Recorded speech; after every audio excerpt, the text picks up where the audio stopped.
paint these watercolor portraits, adding blue shadows, then cover the face with a base color, adding greens for color dynamic.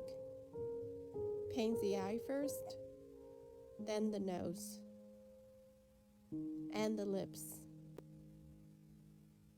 Darken the skin by adding a second layer of color. Let each layer dry completely before adding another one.